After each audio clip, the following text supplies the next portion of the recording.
Hey peeps! Hey YouTube peeps! What's going on? So this is a video response for Saved0418, and this comment was put on my last video, my 13th month video, and it is about trimming, and I'll just read the comment for you. And it says, "What are your guidelines for trimming your dreads? As you were showing them, I wasn't really understanding why. Is it the ones that are dreaded to the root? Mine are almost 11 months and I have a lot of flat tips with loose hair to the root. Are these punching bag dreadies? Some are dreaded with flat tips. It looks like those are the ones you were trimming. Thanks, and I'm a fan who doesn't do videos." So first off, shame on you. You should do videos. Just kidding. Anyway, why was I trimming my dreadlocks? Well, first off, I was probably trimming some dreadlocks that I shouldn't have trimmed in the first place. We'll just say that. But the ones that I was supposed to trim were what I would consider punching bag dreadies. And here's a little link to the video, my update video, where I first refer to punching bag dreadies.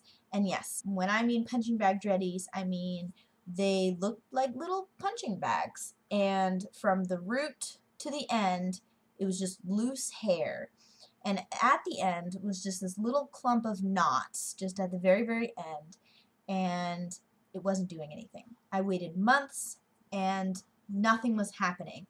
And what had happened with those is that I had stuck a bead on, like many of the ones that I had before, and the bead had migrated to the end, and loose hair had caught up in it, or whatever, the awesome physics of dreadlocks, and a little knot had formed around that bead on the end. What I had wanted to happen, and what happened with most of my dreadlocks, is that the knotting happened in like closer to the root or to the upper, 3/4 of that section of hair, and then the knotting started and it picked up hair from the end, and then it became a dreadlock.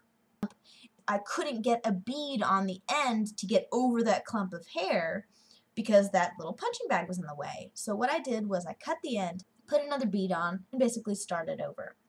So the question is, should you trim?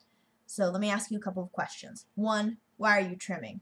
Are they too long? Are they too heavy? If they're too long and they're too heavy, I'm assuming that you're pretty far along in the dreadlock process, because normally those issues don't start coming up until you get a little further along. I don't even have the too long, too heavy issue yet. If that's the case, then you should probably be talking to someone who's way farther along in their process than I am. And someone who I always suggest pretty much in all of my videos is Quotidian Light. And I would suggest 2 of her videos, which are, I'm going to put them right here, and so take a look at those. Maybe you can get some help with that in terms of trimming, if that's the issue, is weight and that they're too long. If that's not the issue, which is what I'm assuming is not the issue, are you trimming because you're irritated, because you need to change? Trimming because the ends of your hair are unhealthy? Are they scraggly? Do you have punching bag dreadies? Do you have dreads that you're just not very happy with? Are they shaped funky? So why are you trimming? If they're punching bag dreadies and you can't get a bead on, and there's just nothing happening, you've given that dreadlock plenty of time to mature, and it's still the same, then maybe you should trim. So if you're going to trim, which I say consider with much thought, because your hair may grow really slowly and you're going to lose all that time simply by that it took to grow the hair by cutting it off. Good thing is it is hair. It does grow back, so you have that luxury. But if you do decide to trim, use really good scissors. Your stylist, anybody who cuts hair for a living, or styles hair for a living, I should say, does not use crappy scissors. They just don't do it.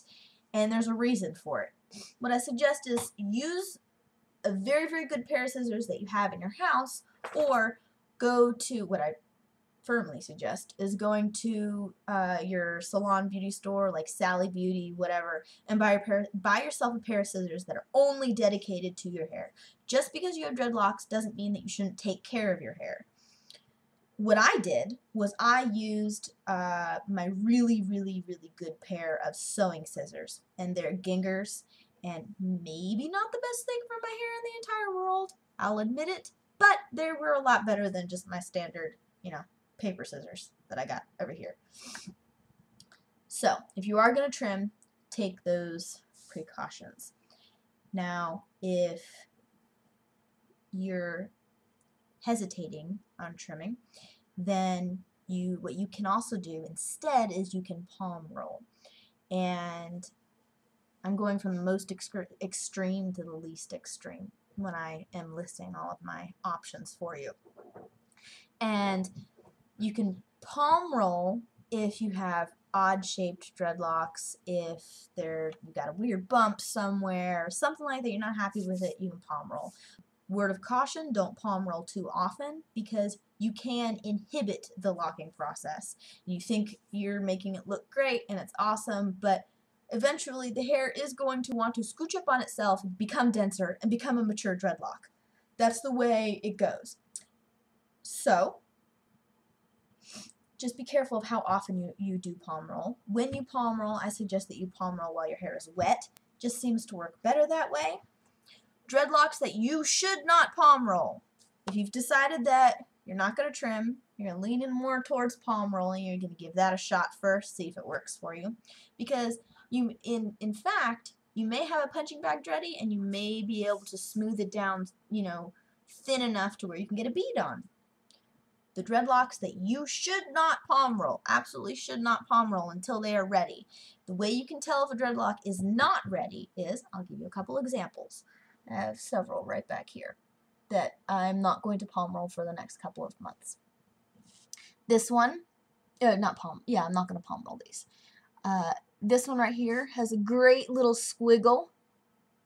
In the next couple of weeks, that's going to scooch up on itself, become denser, and then maybe I might palm roll it, maybe, but that will be a couple of months to a couple of weeks, depending.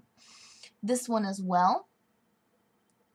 If I palm roll that, I'll just flatten it all out, and it won't scooch up on itself. It'll just flatten back out again, and I don't want that. I don't want it to be a strand of hair, of loose hair. I want it to be a dreadlock.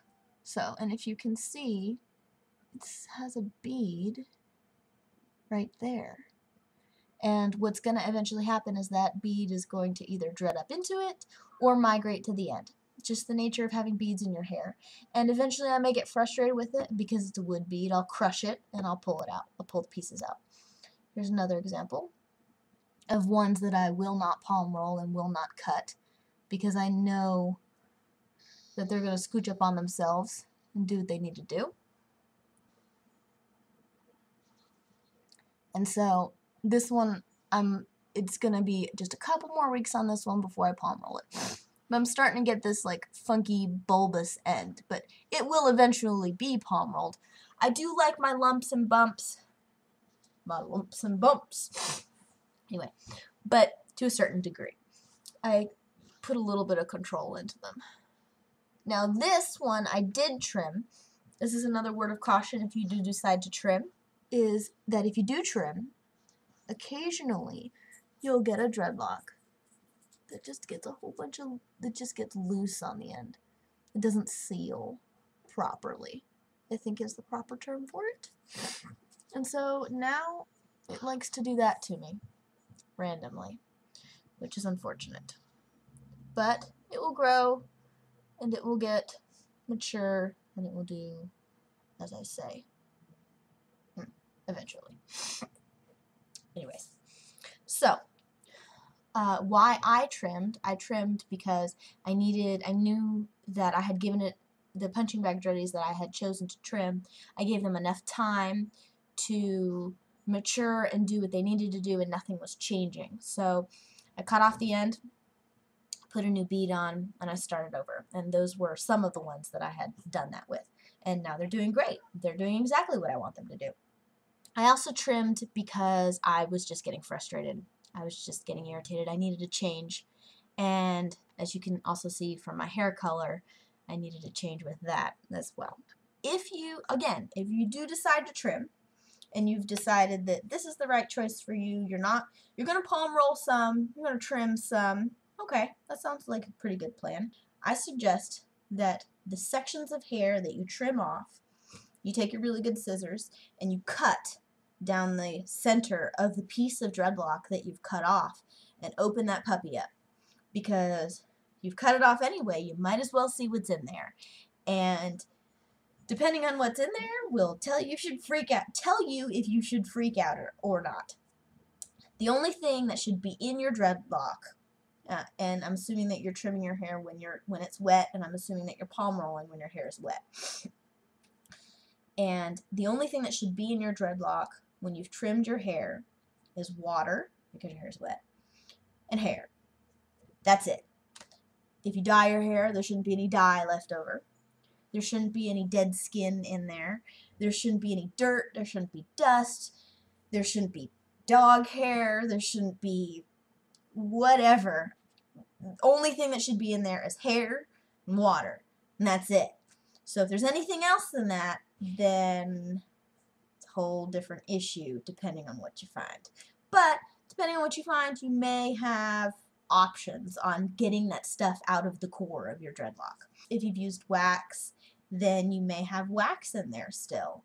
If you use conditioner, which you should still be using conditioner depending on how far along you are in your dreadlock journey, if you do have conditioner in there, then you probably need to go ahead and do a deep cleanse and get that conditioner out of there. But again, whole nother video.